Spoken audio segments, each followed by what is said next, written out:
Following issues of irregularities and inconclusive polls in some parts of the country during the presidential and National Assembly elections, the Independent National Electoral Commission, INEC, had announced that supplementary elections will be conducted on Saturday, March 9th, 2019. Well, this decision by the electoral body has, however, drawn mixed reactions from Nigerians, and this next report tells us more.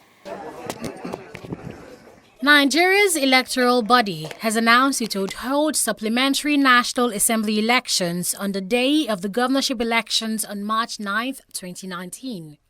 But many Nigerians are not pleased with this development.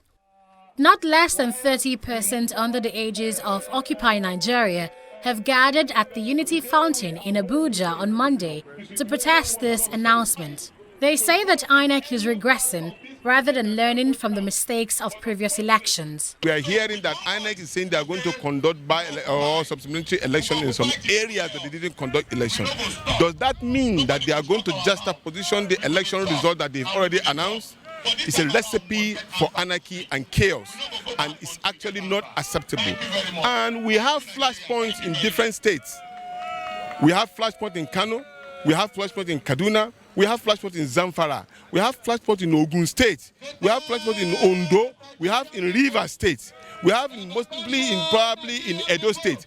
These are dangerous precedents, and this country may go on fire if such a situation is not being taken care of. The show we are seeing today is a clear demonstration of anger of Nigerians, and that election was conducted and what was expected was not what we saw.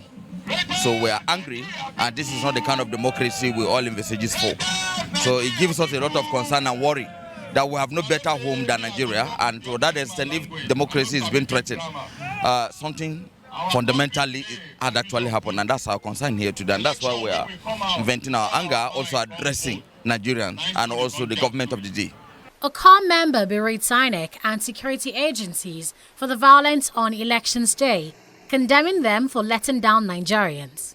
Nigerians spoke and their voice were not heard.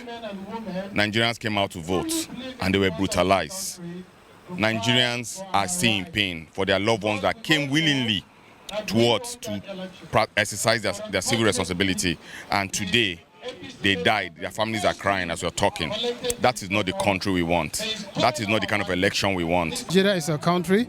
We don't have any other place to go. And the future of this country lies in the hands of the younger ones. But unfortunately, from all indications, the so-called people in power have stolen our mandate. Nigerians have wholeheartedly voted for their choice. But unfortunately, the so-called government in power used the military, connived with the INEC, and stole the mandate of Nigerians.